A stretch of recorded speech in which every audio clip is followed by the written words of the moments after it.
Hello, hello, hello. Welcome to on Seeker digital platform. And first question polity का है आपके लिए।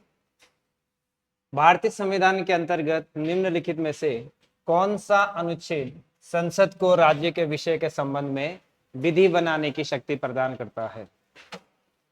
ए अनुच्छेद 115, बी अनुच्छेद 116, सी अनुच्छेद 226, डी अनुच्छेद 249।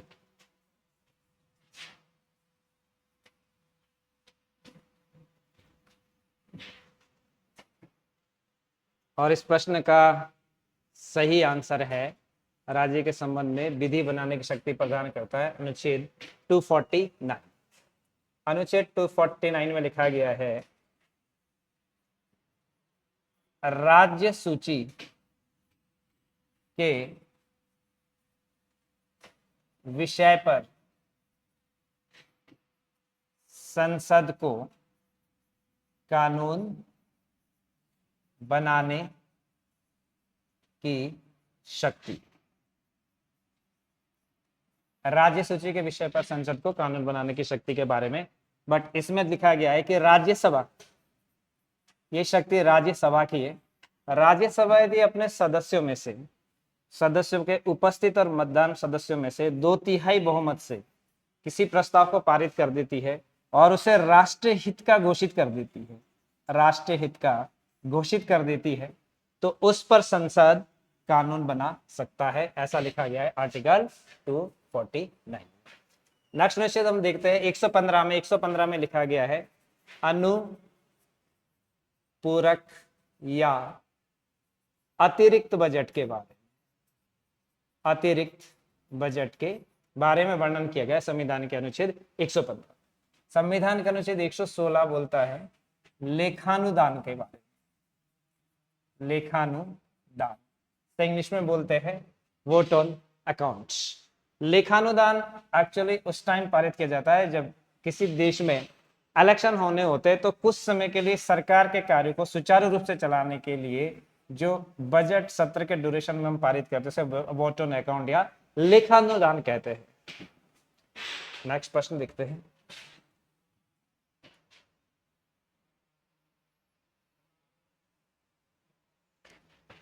नेक्स्ट प्रश्न है हमारा, संविधान के किस प्रावधान में कहा गया है कि विधि के प्राधिकार के बिना ना तो कोई कर लगाया जा सकता है और ना ही एकत्रित किया जा सकता है?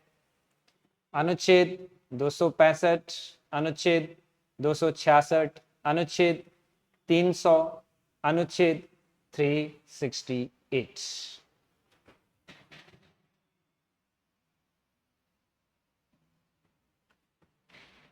इस प्रश्न का सही आंसर होगा अनुच्छेद 265।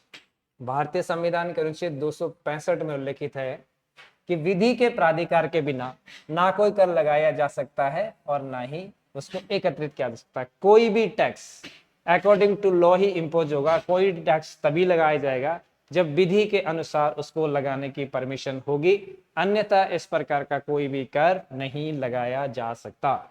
अनुच्छेद 266 में लिखा गया है भारत की संचित निधि के बारे में, संचित निधि के बारे में अनुच्छेद 266 वर्णन करता है कि भारत की एक संचित निधि होगी जिसमें से जमाएं, ऋण, ये सब जो एकत्रित होता है ये सब भारत की संचित निधि में जमा किया जाता है। ये सबसे बड़ी संचित निधि होती है, कंसोलिडेटेड फंड, और ये अधीन होती है संसद के। यानी कि इस संचित निधि से पैसे खर्च करने की जो अनुमति है वो संसद के द्वारा प्रदान की जाती है। अनुच्छेद 300, अनुच्छेद 300 में लिखा गया है वाद एवं कार्यवाहियों के बारे में, वाद एवं कार्यवाही के बारे में कि जैसे भारत सरकार अपनी तरफ से कोई वाद लाती है तो उसे हम कहेंगे भारत संघ वाद। यानी कि उसमें जो एक पार्टी है वो भारत सरकार है, और दूसरी पार्टी राज्य भी हो सकती है या कोई अन्य भी हो सकता है। उसी प्रकार इधर हम देख सकते हैं कि एक तरफ वाद हो सकता है, एक तरफ कोई भी वाद ला सकती है राज्य सरकार। तो राज्य सरकार जो वाद लाएगी उसे हम कहेंगे राज्यवाद या राज्य सरकार वाद। तो वाद एवं कार्यवाही के बारे में, जैसे फॉर एग्जांपल आपको एग्जांपल के तहत यदि समझना है तो 1973 केशवानंद भारती वाद बनाम भारत संघवाद, इसमें एक तरफ भारत सरकार है और दूसरी तरफ केशवानंद, तो उनके बीच संविधान के बेसिक स्ट्रक्चर से संबंधित जो चीजें है वो भारत संघवाद के तहत आती है। अनुच्छेद 368, अनुच्छेद 368 में बताया गया है संविधान संशोधन की प्रक्रिया, संविधान संशोधन की प्रक्रिया। संविधान संशोधन की प्रक्रिया जो लाई जाती है वो संसद के किसी भी सदन में लाई जा सकती है, लोकसभा में लाई जा सकती है, राज्यसभा में लाई जा सकती है, लेकिन इसके लिए विशेष बहुमत की जरूरत हमें पड़ती है। विशेष बहुमत के आधार पर इसको लाया जाता है। इस संविधान संशोधन की प्रक्रिया को हमने दक्षिण अफ्रीका के संविधान से लाया, दक्षिण अफ्रीका के संविधान से लाया। दूसरा, संविधान संशोधन की प्रक्रिया चाहे आप लोकसभा में स्टार्ट करिए, राज्यसभा में स्टार्ट करिए, बट इस संविधान संशोधन की प्रक्रिया के संबंध में सबसे महत्वपूर्ण चीज है इसमें यदि डेडलॉक होता है, अर्थात यदि किसी प्रकार का गतिरोध उत्पन्न हो जाता है, तो साधारण विधेयक की तरह संविधान संशोधन विधेयक में संयुक्त अधिवेशन का कोई प्रावधान नहीं होता है।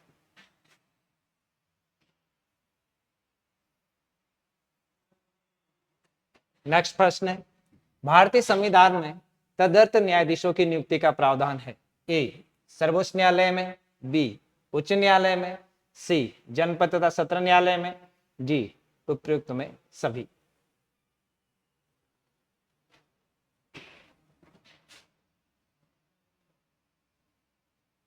तो आइए इसका आंसर देखते हैं। तदर्थ न्यायाधीश, इंग्लिश में से हम बोलते हैं एड हॉक जजेस, एड हॉक जजेस। एड हॉक जजेस की नियुक्ति का जो प्रावधान है वो सर्वोच्च न्यायालय, एड हॉक जजेस की नियुक्ति का प्रावधान सर्वोच्च न्यायालय में है, नियुक्ति का प्रावधान, और इससे संबंधित अनुच्छेद है 127। आर्टिकल 127 के तहत सर्वोच्च न्यायालय में तदर्थ न्यायाधीश की नियुक्ति का प्रावधान है। अब ये तदर्थ न्यायाधीशों की नियुक्ति क्यों की जाती है? तदर्थ न्यायाधीश क्या होता है, इनकी नियुक्ति क्यों होती है? सुप्रीम कोर्ट में यदि गणपूर्ति पूरी ना हो, किसी कार्य को सुचारू रूप से चलाने के लिए यदि गणपूर्ति पूरी ना हो, तो तदर्थ न्यायाधीशों की नियुक्ति का प्रावधान। गणपूर्ति होती है 1/10। यदि किसी समय यह पूरा ना हुआ गणपूर्ति, तो फिर आर्टिकल 127 के तहत तदर्थ न्यायाधीश की नियुक्ति का प्रावधान।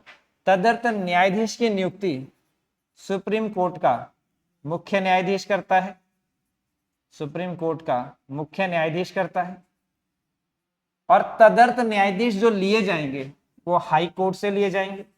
हाई कोर्ट से ऐसे न्यायाधीशों को सुप्रीम कोर्ट में तदर्थ न्यायाधीश नियुक्त किया जाएगा जो सुप्रीम कोर्ट में नियुक्त होने के लिए अहर्ताएं रखता हो, जिसकी क्वालिफिकेशन पूरी हो, उसको यहाँ पर तदर्थ न्यायाधीश नियुक्त किया जाता है भारत के मुख्य न्यायाधीश के द्वारा। बट इसमें 2 शर्तें हैं।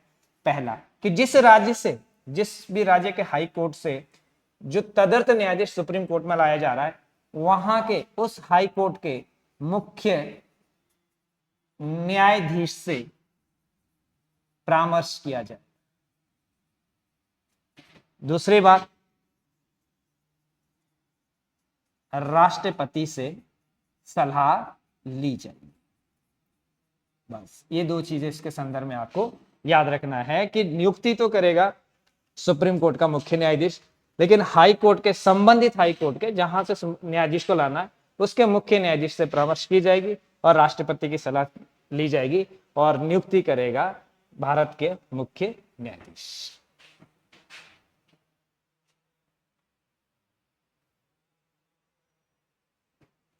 नेक्स्ट प्रश्न देखें। भारत में लोकसभा का स्पीकर, अध्यक्ष मनोनीत किया जाता है, चयनित किया जाता है या नियुक्त किया जाता है? मनोनीत किया जाता है, चयनित किया जाता है या नियुक्त किया जाता है। तो इसका सही आंसर है कि वो चयनित किया जाता है। भारत में लोकसभा स्पीकर या लोकसभा का जो अध्यक्ष है उसे चयनित किया जाता है। मनोनीत की प्रक्रिया यहाँ नहीं है, निर्वाचित की प्रक्रिया नहीं है। लोकसभा के सदस्य अपने सदस्यों में से ही एक अध्यक्ष तथा एक उपाध्यक्ष की नियुक्ति करता है। ऐसा भारत के संविधान के अनुच्छेद 95 में वर्णित है कि लोकसभा के सदस्य अपने सदस्यों में से एक लोकसभा का अध्यक्ष और एक लोकसभा का उपाध्यक्ष नियुक्त करेगा। और जब लोकसभा का अध्यक्ष अपने पद पर नहीं होगा, किसी कारणवश कार्रवाई नहीं कर पा रहा है, तो उनकी कार्रवाई उनकी जगह संपन्न करेगा लोकसभा का उपाध्यक्ष। इस प्रकार की व्यवस्था यहाँ पर बनाई गई है। तो ये चयनित होता है। दूसरा, लोकसभा का अध्यक्ष जो होता है ये लोकसभा में चलने वाली कार्यवाही प्रोसीडिंग्स को मेंटेन करता है, उसकी कार्यवाही को बनाए रखता है। लोकसभा अध्यक्ष का प्रमुख कार्य होता है कि कोई विधेयक धन विधेयक है या नहीं, इसको प्रमाणित करना, ये भी लोकसभा का कार्य होता है। लोकसभा का अध्यक्ष अलग से कोई शपथ नहीं लेता है। लोकसभा का अध्यक्ष एक ही बार शपथ लेता है जब वो लोकसभा के सदस्य के रूप में शपथ ले रहा हो।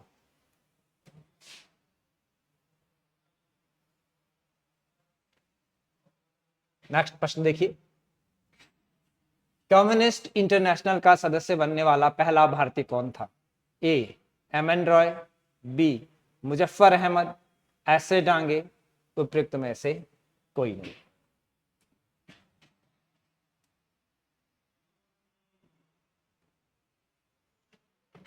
कम्युनिस्ट इंटरनेशनल का सदस्य बनने वाला पहले भारतीय थे एम.एन. रॉय, अर्थात मानवेंद्र नाथ रॉय। मानवेंद्र नाथ रॉय कम्युनिस्ट इंटरनेशनल के सदस्य बनने वाले पहले भारतीय थे। और ये एम.एन. रॉय ही थे जिन्होंने सबसे पहले संविधान सभा या संविधान को औपचारिक रूप प्रदान करने के लिए बात रखी थी एम.एन. रॉय ने। दूसरा, एम.एन. रॉय के द्वारा 26 दिसंबर 1925 को भारतीय कम्युनिस्ट पार्टी की स्थापना की गई थी। भारतीय कम्युनिस्ट पार्टी की स्थापना कानपुर में की गई थी। एम.एन. रॉय। मुजफ्फर अहमद और एस.ए. डांगे, इन दोनों का नाम आप कम्युनिस्ट से संबंधित है, ये दोनों भी। और कानपुर षड्यंत्र केस में भी इन दोनों पर अंग्रेजों के द्वारा कार्रवाई की गई थी, इन पर मुकदमा चलाया गया। नेक्स्ट, किसी अपराध के अभियुक्त को स्वयं अपने विरुद्ध गवाह बनाने के लिए बाध्य नहीं किया जा सकता है, भारतीय संविधान के किस अनुच्छेद में प्रावधान है? ए अनुच्छेद 20(3) में, अनुच्छेद 21 में, अनुच्छेद 22 में, अनुच्छेद 74।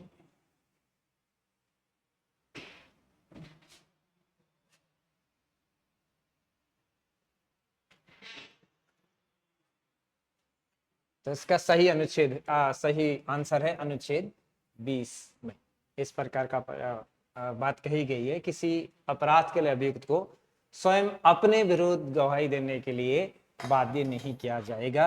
अनुच्छेद 20 में लिखा गया है कि कोई भी जब आप अपराध करते हो तो उसके लिए स्वयं आपको गवाही देने के लिए बाध्य नहीं किया जाएगा। एक हिसाब से आपको प्रोटेक्शन दी गई है ताकि गलत तरीके से आपको बाध्य ना किया जाए। इसी में लिखा गया है कि अपराधी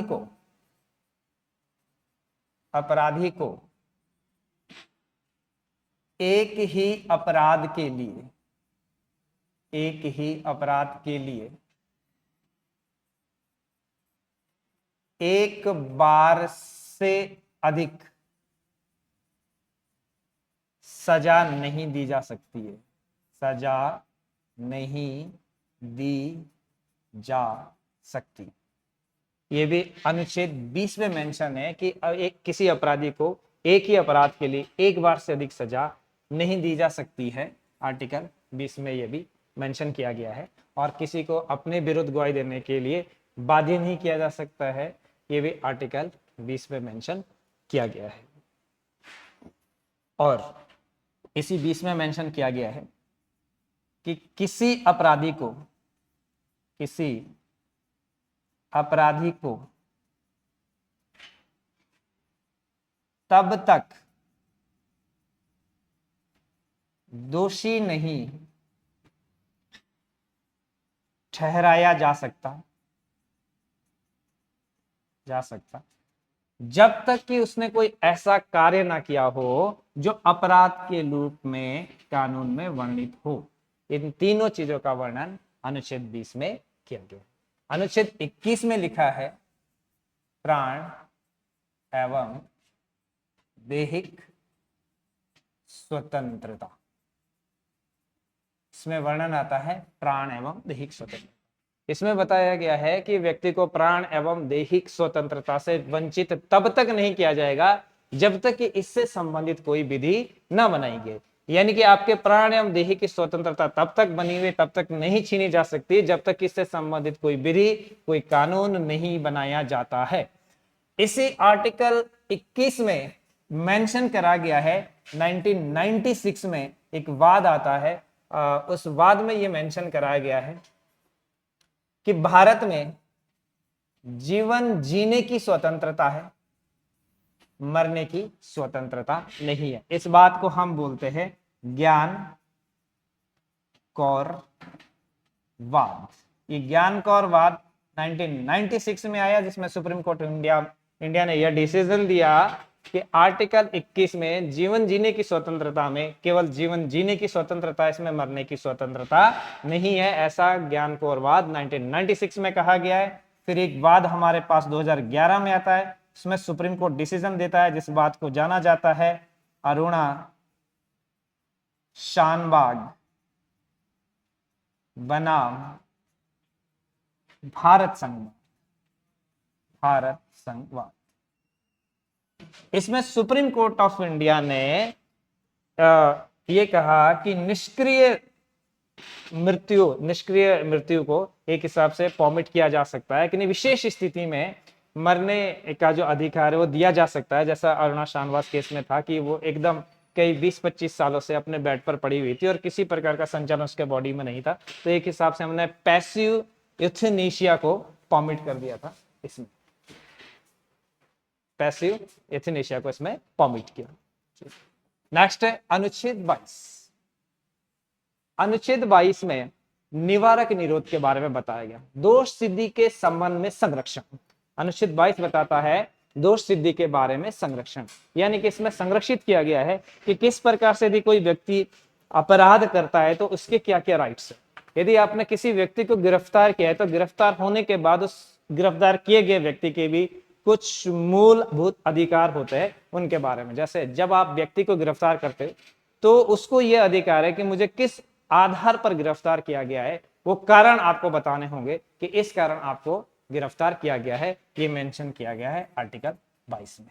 जब आप उसको गिरफ्तारी का आधार बताएंगे, फिर आर्टिकल 22 में बताया गया है कि गिरफ्तार व्यक्ति को या तो सरकारी वकील आप प्रोवाइड करवाएंगे या वो अपना प्राइवेट वकील प्रोवाइड करवा सकता है, प्राइवेट वकील को कर सकता है। तीसरा इसमें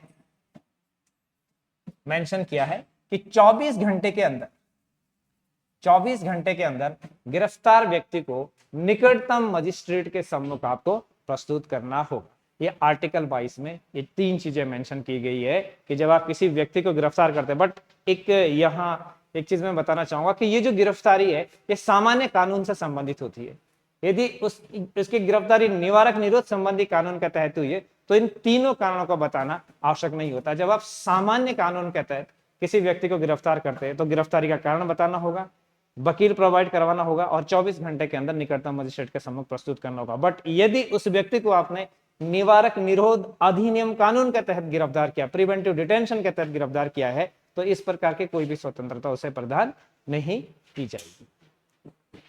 नेक्स्ट है अनुच्छेद 74। अनुच्छेद 74 में कहा गया है कि राष्ट्रपति को सहायता और सलाह देने के लिए एक मंत्री परिषद होगी और राष्ट्रपति मंत्री परिषद की सहायता और सलाह के अनुसार ही कार्य करेगा।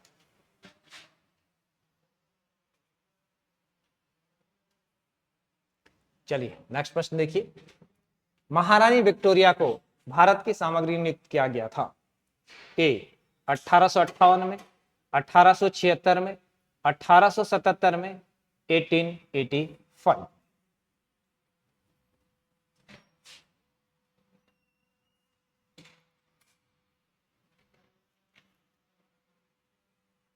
इसका सही अनुसार है आंसर है महारानी विक्टोरिया को भारत की सामग्री नियुक्त किया 1858। 1857 के विद्रोह के बाद 1 नवंबर 1858 को इलाहाबाद में एक दरबार लगता है, जिसे हम इलाहाबाद दरबार के नाम से जानते हैं। इस इलाहाबाद दरबार में महारानी विक्टोरिया को भारत की सामग्री घोषित किया जाता है और इस इलाहाबाद दरबार का जो आयोजन करता है वो है लॉर्ड कैनिंग। लॉर्ड कैनिंग इस टाइम भारत के गवर्नर जनरल है, वही इस दरबार का आयोजन करते हैं और महारानी विक्टोरिया को भारत की सामग्री यहाँ पर नियुक्त किया जाता है, भारत की सामग्री घोषित किया जाता है। 1877 में दूसरा दरबार लगता है दिल्ली में, से दिल्ली दरबार हम कहते हैं। दिल्ली दरबार का आयोजन किया जाता है और महारानी विक्टोरिया को केसर हिंद की उपाधि से यहाँ पर सम्मानित किया जाता है। नेक्स्ट आप देखें। अकबर का शासनकाल जाना जाता है क्षेत्रों को जीतने के लिए, अपनी प्रशासनिक व्यवस्था के लिए, न्यायिक प्रशासन के लिए, उसकी धार्मिक कट्टरता के लिए। नीचे दिए गए कूटों से सही उत्तर चुने। ए 1 और 2, बी 1, 2 और 3, सी 2, 3 और 4, डी उपर्युक्त सभी।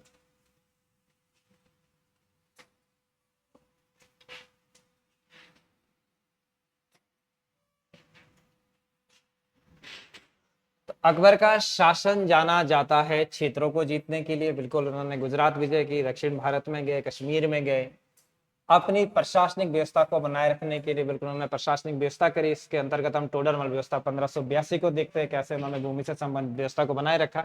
न्यायिक प्रशासन के लिए बिल्कुल उन्होंने न्यायिक प्रशासन से संबंधित कार्य करे। उसकी धार्मिक कट्टरता के लिए अकबर बिल्कुल भी अपनी नीतियों में धार्मिक कट्टर नहीं था। अकबर पर सूफी विचारधाराओं का प्रभाव था, क्योंकि अकबर का जो प्रारंभिक जीवन है वो शहर तहमास के दरबार में बीता, जब अकबर के जो पिता है हुमायूं, उनको भारत से बाहर निकाल दिया गया था शेरशाह सूरी के द्वारा। तो शाह तहमास के दरबार में रहे और वहां पर सूफी संतों का प्रभाव उन पर बहुत ज्यादा बचपन से रहा है, इसलिए अकबर में धार्मिक कट्टरता कम थी। तो ये इसका कारण नहीं होगा।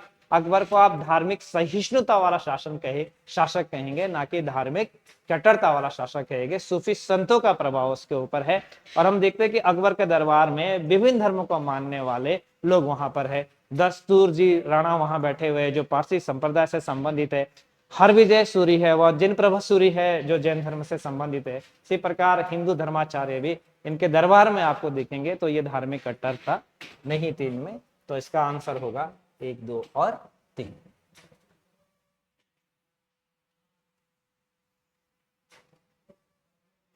नेक्स्ट प्रश्न है, बेरोजगारों के सहायतार्थ दिल्ली के निम्नलिखित सुल्तानों में से किसने रोजगार कार्यालय की स्थापना की थी? ए बलबन ने, बी अलाउद्दीन खिलजी ने, सी मोहम्मद बिन तुगलक ने, डी फिरोज शाह तुगलक ने।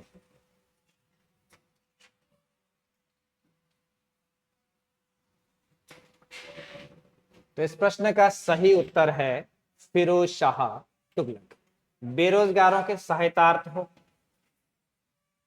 बेरोजगारों के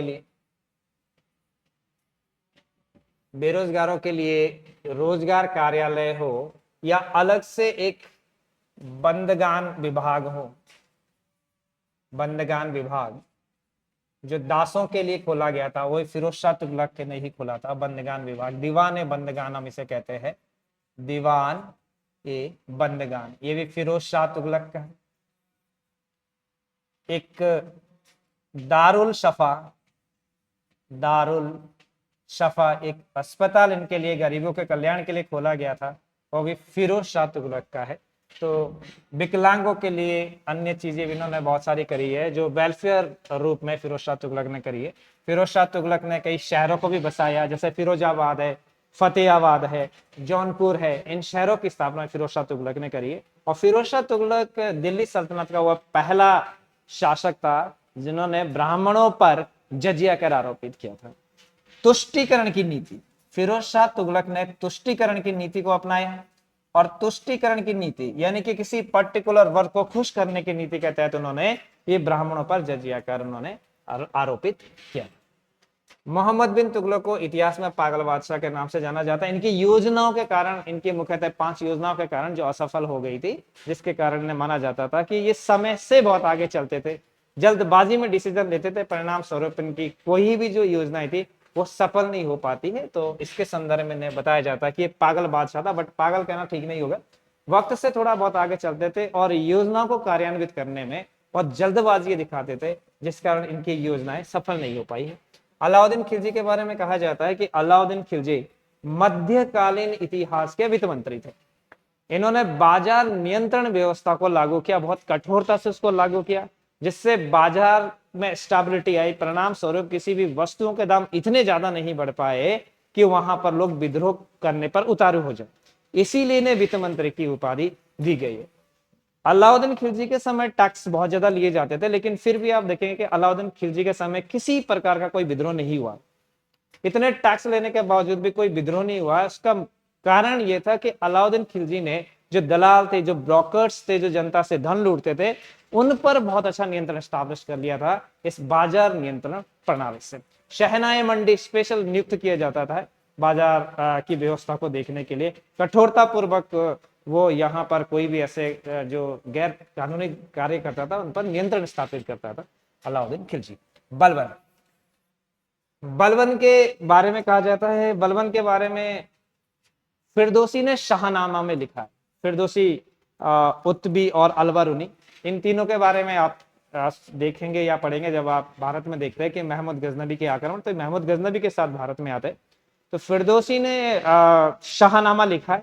शाहनामा में वर्णित एक अफरासियाब वंश, उस अफरासियाब वंश से बलबन स्वयं को जोड़ता है और बलबन कहता है कि मैं अफरासियाब का वंश हूं, जो ईरान का सबसे उच्च वंश है।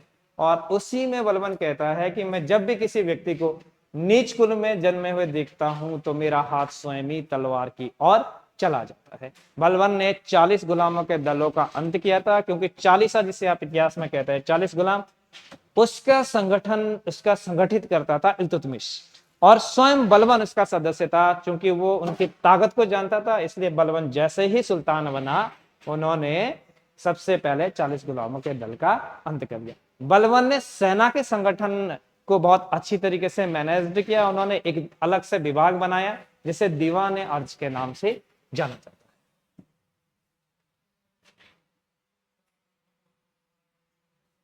नेक्स्ट प्रश्न देखें, निम्नलिखित में से मध्य एशिया के किस शासक ने 1192 ईस्वी में उत्तर भारत को जीता था? ए जलालुद्दीन मकबन्नी, बी गजनी का महमूद, सी Shihabuddin Mahmood Gauri, D Genghis Khan. और इसका सही आंसर है शिहाबुद्दीन महमूद गौरी। 1191, तराइन का प्रथम युद्ध, तराइन का प्रथम युद्ध 1192, तराइन का द्वितीय युद्ध। ये तराइन का द्वितीय युद्ध है जो मोहम्मद गौरी और पृथ्वीराज चौहान के मध्य हुआ था, जिसमें पृथ्वीराज चौहान की हार हुई थी और महमूद गौरी की जीत हुई थी। ये महमूद गौरी से संबंधित है। Genghis Khan, Genghis Khan Mongol आक्रमणकारी था मध्य एशिया से। तारिम बेसिन और उसके आसपास के जो क्षेत्र है उन क्षेत्रों से आने वाले ये एक नोमैडिक लोग थे, कबीलाई लोग थे। इनके आक्रमण दिल्ली सल्तनत में जब हम देखते हैं स्टैब्लिशमेंट हुआ दिल्ली सल्तनत का, इल्तुतमिश और बलबन के शासनकाल में काफी चंगेज खान और इनके आक्रमण होते रहे। तो ये मंगोल नेता थे। गजनी का महमूद, यानी कि मोहम्मद गजनबी के बारे में बात की जा रही है, मोहम्मद गजनबी के बारे में। और मोहम्मद गजनबी ने भारत पर 17 बार आक्रमण किए थे। इसमें से 1025 ईस्वी का सोमनाथ के मंदिर गुजरात पर किया गया इनका आक्रमण सबसे प्रसिद्ध है। महमूद गजनबी का उद्देश्य केवल वो धन प्राप्त करना था और दूसरा उद्देश्य था इस्लाम धर्म का प्रचार करना। महमूद गजनबी के साथ भारत में आने वाले कुछ इतिहासकार हैं जिन्होंने बहुत सारी चीजें इसके बारे में लिखी, जिनमें से एक नाम आता है अल-बरूनी का। अल-बरूनी ने तहकीक हिंद के बारे में वर्णन किया है। तहकीक हिंद किताब लिखी है जिसमें इन्होंने तत्कालीन भारतीय समाज की सामाजिक, आर्थिक और राजनीतिक दशा के बारे में वर्णित किया। उसी में अल-बरूनी ने कई चीजें बताई गई है भारत के राजपूतों के बारे में, भारत के किस प्रकार से ये लोग अपने आप को, अपने इतिहास को, अपने चीजों को कैसे प्रमोट करते, वो सब चीजें। और उत्तबी भी इन्हीं के साथ आने वाले इतिहासकार थे। और तीसरे थे फिरदौसी जिन्होंने शाहनामा लिखा। जलालुद्दीन मकबरनी, जलालुद्दीन मकबरनी मध्य एशिया का शासक था और चंगेज खान ने इसे इसके साम्राज्य से बाहर खदेड़ दिया। तो जलालुद्दीन खिलजी भागता हुआ भारत की सीमाओं तक आ पहुंचा और उस टाइम भारत में नवोदित जो राज्य था वो था दिल्ली सल्तनत। और उस दिल्ली सल्तनत का जो संस्थापक था, जिसे हम वास्तविक संस्थापक कहते हैं, वो था इल्तुतमिश। तो मकबरनी की जो घटना है वो 1227 ईस्वी के आसपास की है, जब वो भारत की ओर बढ़ने लगा। भारत में उन्होंने शरण मांगी तो यहाँ के शासक थे इल्तुतमिश, बट इल्तुतमिश ने दूरदर्शिता का परिचय दिया और मकबरनी को भारत में शरण ना देकर चंगेज खान के प्रकोप से नवोदित राज्य को बचा दिया।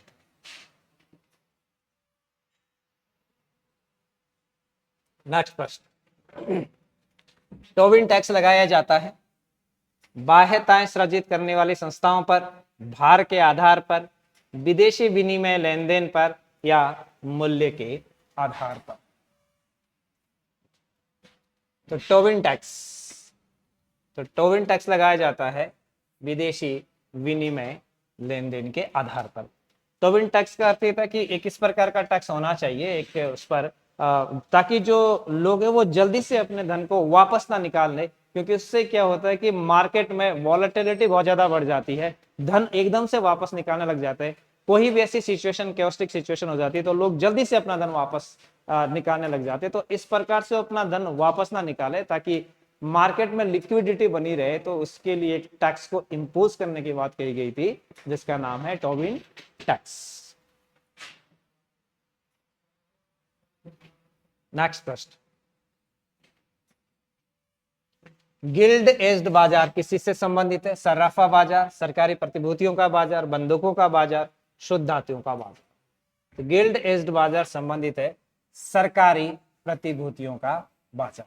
गिल्ड एज्ड बाजार में सरकारी प्रतिभूतियों की खरीद और बिक्री की जाती है। इन सरकारी प्रतिभूतियों की खरीद और बिक्री करने का जो की जाती है उसे ही हम गिल्ड एज्ड मार्केट या गिल्ड एज्ड बाजार के नाम से जानते हैं। सरापा, शुद्ध धातुओं का बाजार ऐसा कोई बाजार नहीं है।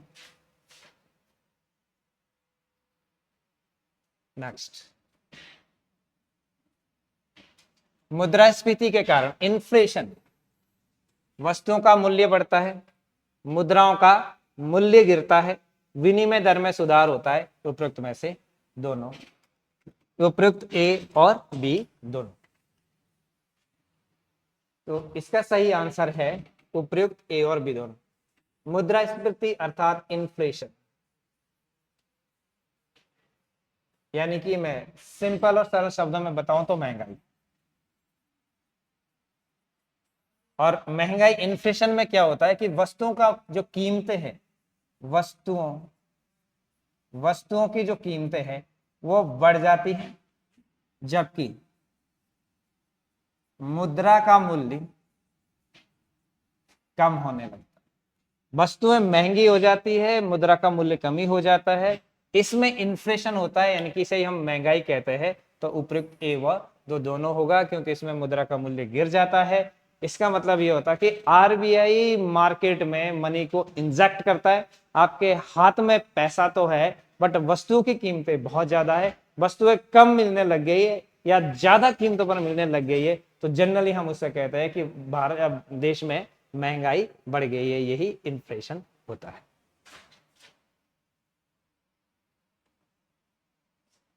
नेक्स्ट प्रश्न,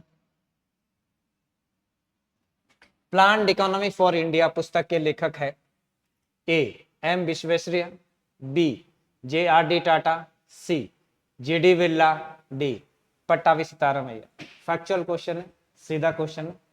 इसमें यदि आपको आएगा तो आप करेंगे, अन्यथा नहीं। तो प्लान्ड इकोनॉमी फॉर इंडिया के जो लेखक है वो है एम विश्वेश्वरैया।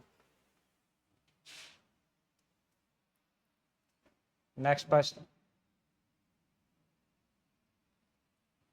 नेक्स्ट प्रश्न है आपका, भारत परियोजना से भारत का निम्नलिखित में से कौन सा इंफ्रास्ट्रक्चर क्षेत्र संबंधित है? ए दूरसंचार क्षेत्र, बी ये रेलवे होगा, रेलवे, सी सड़क इंफ्रास्ट्रक्चर, और डी बंदरगाह।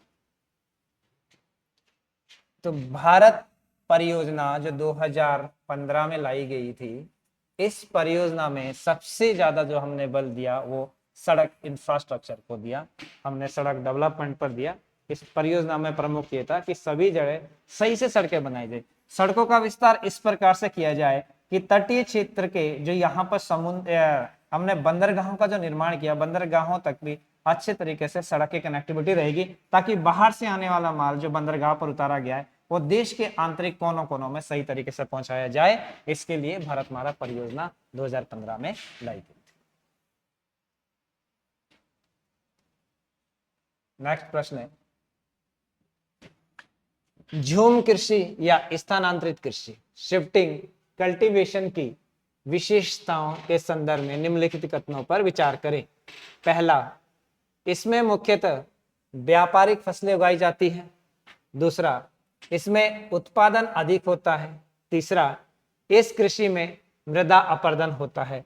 उपयुक्त में से कौन से कथन सही है? केवल ए, बी, सी या डी?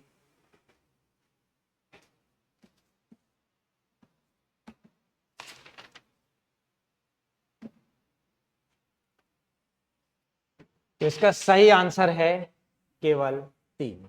इस कृषि में मृदा अपरदन होता है। झूमिंग कृषि, झूमिंग कृषि का मतलब होता है कि कहीं पर, ज्यादातर झूमिंग कृषि भारत में आप देखेंगे तो नॉर्थ ईस्ट में ये प्रचलित है, भारत के नॉर्थ ईस्ट भाग में प्रचलित है। और मेनली जो झूमिंग कृषि शब्द भारत में नॉर्थ ईस्ट में भी प्रयुक्त किया जाता है वो नागालैंड के संबंध में किया जाता है, नागालैंड के संबंध में। हालांकि सभी नॉर्थ ईस्ट राज्यों में इस प्रकार की एग्रीकल्चर का पैटर्न है, लेकिन ज्यादातर वो नागालैंड के संबंध में।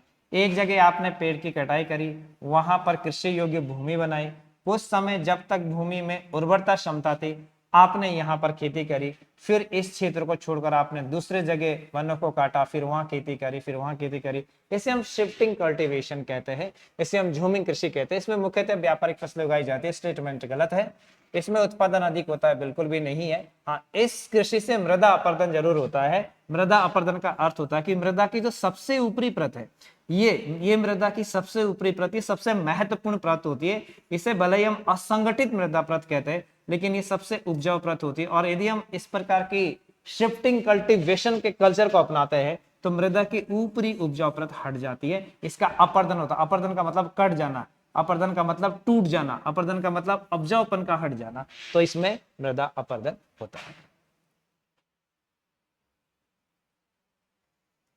नेक्स्ट प्रश्न देखिए, बहुउद्देश्यीय अंतरराज्य सिंचाई परियोजना पोलावरम परियोजना किस नदी पर है? कावेरी, गोदावरी, कृष्णा और महानदी। फैक्चुअल क्वेश्चन है, सिंपल प्रश्न है। बहुउद्देशीय अंतरराज्यीय सिंचाई परियोजना पोलावरम है गोदावरी नदी पर। ये परियोजना बहुत न्यूज़ों में रही है। पोलावरम परियोजना बहुउद्देशीय, इसके कई सारे उद्देश्य, केवल सिंचाई उद्देश्य नहीं है। बाढ़ रोकना उद्देश्य, गाद की समस्या से निजात पाना उद्देश्य है, टूरिज्म को प्रमोट करना उद्देश्य है। तो बहुउद्देश्य परियोजना है ये, जो गोदावरी नदी पर बनाई गई। और गोदावरी नदी ये दक्षिण भारत की सबसे लंबी नदी है, सबसे बड़ी नदी है, लंबी नदी है, बड़ी नदी है। इसे दक्षिण की गंगा कहते हैं, गंगा कहते हैं। इसका उद्गम महाराष्ट्र के त्रियंबकम से है, त्रियंबकम से है ना। और कावेरी नदी, कावेरी नदी दक्षिण भारत की एकमात्र ऐसी नदी है जिसके लिए हम एक शब्द का प्रयोग कर सकते हैं नाम का, जिसका नाम है सदा नीरा। सदानीरा नदी। कावेरी नदी एक सदानीरा नदी है, अर्थात प्रायद्वीपीय भारत, ये प्रायद्वीपीय भारत है, तो इस प्रायद्वीपीय भारत की सबसे बड़ी नदी तो होगी गोदावरी। गोदावरी कावेरी नदी की विशेषता यह है, कावेरी नदी की, ये सदानीरा अर्थात इस प्रायद्वीपीय भारत की जितनी भी नदियां हैं, उन नदियों के बारे में हम कहते हैं कि वो मौसमी नदियां हैं, उसमें मानसून के समय ही पानी रहता है, साल के कुछ ही महीना पानी रहता है, लेकिन कावेरी एकमात्र नदी है जिसमें 12 महीने पानी रहता है। कारण यह है कि कावेरी दक्षिण पश्चिम मानसून से भी वर्षा प्राप्त करती है और सर्दियों में आने वाला उत्तर पूर्वी मानसून से भी कावेरी नदी वर्षा जल प्राप्त करती है, जिससे ये सदानीरा है। और यही कारण है कि प्रायद्वीपीय भारत में कावेरी नदी से संबंधित जल विवाद सबसे ज्यादा है। मुख्यतः आप देखेंगे केरल, कर्नाटक, तमिलनाडु और पुदुचेरी, इनमें कावेरी नदी से संबंधित विवाद है, देखने को मिलेंगे। उसके बाद कृष्णा नदी है। कृष्णा नदी तीसरी महत्वपूर्ण यहाँ पर नदी है, प्रायद्वीपीय भारत की नदी है, बट ये सदानीरा नदी नहीं है, ये भी आप मौसमी रिवर कह सकते हैं। और महानदी उड़ीसा में आपको देखने को मिलेगी, महानदी जिस पर भारत का सबसे लंबा बांध हीराकुंड बांध स्थित है उड़ीसा। नेक्स्ट प्रश्न देखिए, तमिलनाडु तट शीत ऋतु में शुष्क रहता है, जिसके कारण है, तमिलनाडु तट के मिसप्रिंट थोड़ा मुझे प्रश्न में लग रहा है। तमिलनाडु तट शुष्क रहता है जिसका कारण है, तमिलनाडु तट बंगाल की खाड़ी की मानसून पवनों के समानांतर पड़ता है। दूसरा, ये दक्षिण पश्चिम मानसून की अरब सागर शाखा के वृष्टि छाया क्षेत्र में स्थित है। तीसरा, तमिलनाडु तट पर समुद्री जलवायु का प्रभाव है। ए केवल 1, बी 1 और 2 दोनों, सी 1 और 3, डी 2 और 3। तमिलनाडु तट शुष्क रहता है, अच्छा ड्राई रहता है, यहाँ पर बारिश ज्यादा नहीं है। ये पूछना चाह रहे हैं कि तमिलनाडु का जो तट है वो ड्राई रहता है, यहाँ पर बारिश नहीं होती है, ये तमिलनाडु का तट है, इसे हम कोरोमंडल तट के नाम से भी जानते हैं, कोरोमंडल तट के नाम से भी इसको जानते हैं। ये शुष्क रहता है, ड्राई रहता है, यहाँ बारिश कम होती है, इसका कारण ये जानना चाह रहे हैं। तो इसका कारण है तमिलनाडु तट बंगाल की खाड़ी की मानसून पवनों के समानांतर पड़ता है। एग्जैक्टली ये आपकी होगी बंगाल की खाड़ी, बंगाल की खाड़ी, ठीक। ये है तमिलनाडु तट बंगाल की खाड़ी, सॉरी ये अरब सागर, गलत हो गया, ये अरब सागर है, अरब सागर। ये है आपका बंगाल की खाड़ी, बंगाल की खाड़ी। तमिलनाडु तट बंगाल की खाड़ी के पवनों के समानांतर पड़ता है, बिल्कुल सही। जब मानसून केरल में पहुंचता है, एक जून के आसपास यहाँ पर टकराता है, जिससे हम ब्रस्ट ऑफ मानसून कहते हैं। उसके बाद इस दक्षिण पश्चिम मानसून, हम दक्षिण पश्चिम मानसून की बात कर रहे हैं, इसके बाद ये 2 भागों में बढ़ जाता है। एक जो शाखा है उसे हम कहते हैं अरब सागर की मानसून की शाखा, दूसरी शाखा का नाम देते हैं हम बंगाल के खाड़ी की शाखा। ये बंगाल के खाड़ी की शाखा एक्चुअल इसके समानांतर पड़ जाती है। समानांतर का मतलब है कि तमिलनाडु तट का इस प्रकार का शेप है, ऐसे इसमें बना हुआ, बनावट ऐसी है, तो समानांतर का मतलब हुआ कि आर्द्रता भरी पवनें इसके समानांतर ऐसे पैरेलल निकल गई, ये इसको ब्लॉक नहीं कर पाए। और जब तक मानसून पवनों का कोई अवरोध आगे नहीं आएगा, मानसून पवनों में इसको ऐसे ब्लॉक नहीं करेगा, वो बारिश नहीं कर सकती है। यही कारण है कि दक्षिण पश्चिम मानसून से तमिलनाडु के कोरोमंडल तट पर बारिश नहीं होती है। जब पूरे भारत में बारिश होती है तो कोरोमंडल तट पर बारिश नहीं होती है, क्योंकि इसके समानांतर पवनें सीधी आगे चली जाती है, इसको ब्लॉक नहीं कर पाती है, कारण तमिलनाडु तट शुष्क रह जाता है। तो बिल्कुल सही है दूसरा।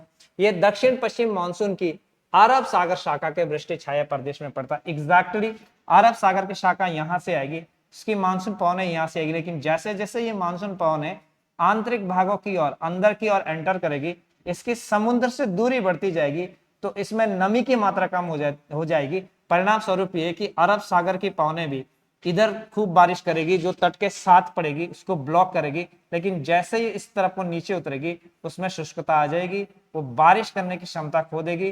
परिणाम स्वरूप ये भाग वृष्टि छाया प्रदेश कहलाएगा। तो दोनों रीजन सही है, दोनों कारण सही है। तमिलनाडु तट पर समुद्र जलवायु का प्रभाव है, ये कोई इसके लिए कारण उत्तरदायी नहीं है। तो आंसर आपका हो गया 1 और 2। नेक्स्ट, निम्नलिखित दर्रों को पश्चिम से पूर्व दिशा में सजाएं। ए बॉमडिला दर्रा, शिपकिला दर्रा, नाथुला दर्रा, लिपुलेख दर्रा। बी नाथुला दर्रा, बॉमडिला दर्रा, शिपकिला दर्रा, लिपुलेख दर्रा। सी शिपकिला दर्रा, लिपुलेख दर्रा, नाथुला, बॉमडिला। डी लिपुलेख, नाथुला, बॉमडिला और शिपकिला। तो इसका सही आंसर है शिपकिला, लिपुलेख, नाथुला और बॉमडिला। पश्चिम से पूरब की ओर से जाना है। तो सबसे पहले शिपकिला आएगा, यानी कि यदि हम इसको मैप पर देखें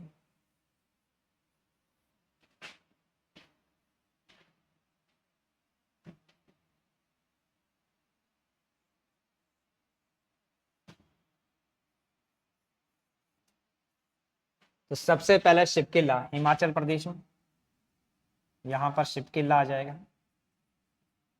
शिपकिला दर्रा हिमाचल प्रदेश। फिर उत्तराखंड में लिपुलेख आ जाएगा, दूसरा उत्तराखंड में लिपुलेख। नाथुला दर्रा सिक्किम में आ जाएगा। नाथुला दर्रा ये सिक्किम का इंपॉर्टेंट दर्रा है। नाथुला दर्रा 1962 में इधर से व्यापार होता था चाइना के साथ हमारा, लेकिन 1962 में जब चाइना ने भारत पर अटैक किया तो इस दर्रे से व्यापार बंद हो गया था और नाथुला दर्रा पुनः व्यापार के लिए खोला गया था 2006। और लास्ट है आपका बॉमडिला दर्रा, ये अरुणाचल प्रदेश में है बॉमडिला दर्रा। तो इसका सही क्रम हो गया शिपकिला, लिपुलेख, नाथुला और बॉमडिला दर्रा।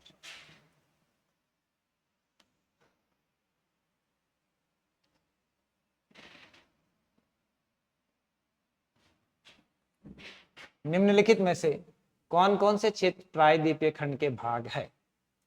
ए कार्बी एंग्लोंग का पठार, 2 अरावली पर्वत श्रृंखला थार का मरुस्थल, 3 मेघालय का पठार, 4 छोटा नागपुर का पठार। ए 1, 2 और 4, बी 1, 2, 3, 4, सी 1, 4, 3, डी उपर्युक्त सभी।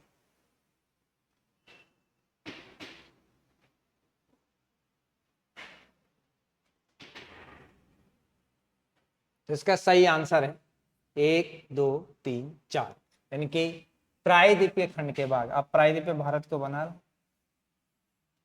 ये प्रायद्वीपीय भारत है, तीनों ओर से जल से घिरा हुआ है। इधर अरब सागर है, अरब सागर, नीचे हिंद महासागर है और ये बंगाल की खाड़ी, बंगाल की खाड़ी। तीनों ओर से घिरे हुए भूभाग को हम प्रायद्वीपीय भाग कहते हैं। तो कार्बी एंग्लोंग का पठार ये असम में पड़ता है, असम। कार्बी एंग्लोंग का पठार जो असम में, असम पूरा नॉर्थ ईस्ट वाला जो भाग था वो पहले जुड़ा हुआ था वेस्ट बंगाल वाले हिस्से से, जिसे हम गारो गैप्स भी कहते हैं, उसके द्वारा ये बाद में अलग हो गया, तो इसका भाग है। अरावली पर्वत श्रेणियां एवं थार का मरुस्थल, बिल्कुल ये इसका भाग रहा है, थार का मरुस्थल, अरावली पर्वत श्रेणी। मेघालय का पठार गारो हिल्स के द्वारा बाद में अलग हो गया। छोटा नागपुर का पठार झारखंड में, ये भी इसका भाग है।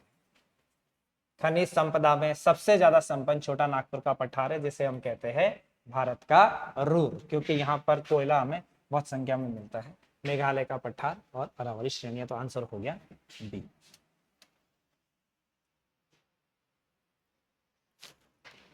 चलिए इसके साथ ही समाप्त होता है सेशन, मिलते हैं नेक्स्ट टाइम।